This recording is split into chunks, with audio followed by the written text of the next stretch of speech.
So let's talk about collections. This image here and the next sequential group of images all have similar content. They are all from roughly the same shoot, same theme, and all of that. So I'm going to go ahead and highlight all 5 of those images. And then over here, you'll notice that the only collections I have right now are the all, obviously the most recent of the imports.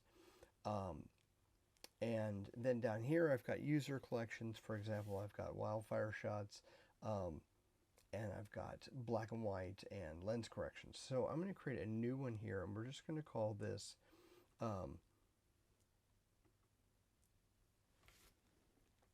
we'll call this a wildflower bloom.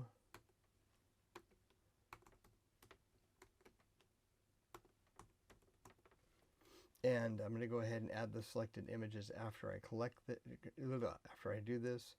And then I'm also going to have it say select the correction after creation. So what this will do is I will create the collection, and then I will only be looking at the images inside of the collection, and it will also add these images because I've selected this. Now I'll go ahead and say OK, and boom, it selects, and now I'm only looking at 5 of these in the browser. Now, nice and organized. You can also go in, obviously, and create, if you need to, an actual project or a group. So if you create a project, you can say, okay, I'm going to select a collection after creation, or add selected images after creation. So I'll say choose a collection afterwards. So I'm going to go ahead and name this, let's call this landscapes. And I'll say OK. So now I've got the group here, and then I can go ahead and just drag that inside of there. And now when I open that up, boom, there it is. So I can actually quickly look at that anytime I want. So if I had other landscape photographs in here under other groups, they would also show up in here. So just another way to keep a little bit more organized when you won't have a bunch of stuff there. So for example, this one I called Syncing Project. I could go in here and now change the name of this one. I'm going to rename it. I'm just going to call it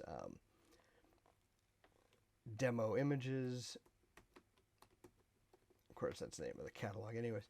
So, and then I can just go ahead and add the black and white in there, and then I can go ahead and add the IISO in there and the lens corrections in there. So that way I always have those all ready to go inside of there. And now I'm a little bit more organized. I don't have to look at as long of a list of things.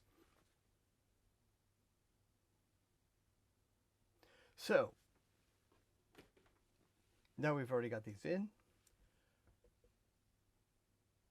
Let's go ahead and import some more images into this actual collection. So what we're going to do here is we're going to do a right click on here, and we're going to set this as the capture collection. And this should allow us to import these right into there. So when I do add to catalog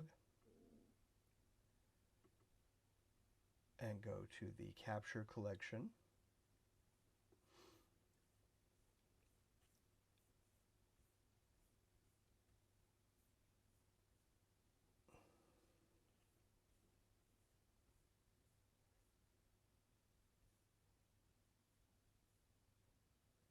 and once again, you see that these are tagged as we did before.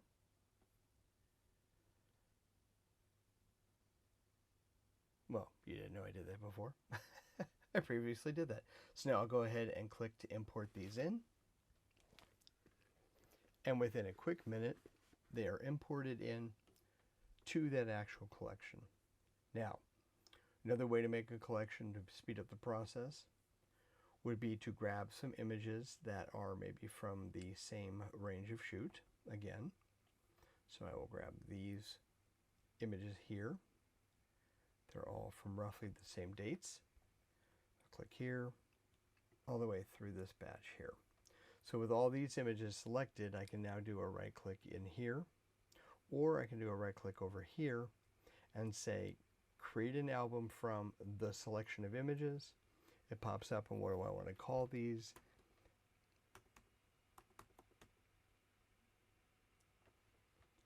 And say OK, and boom, those are selected almost immediately and turned into a new collection.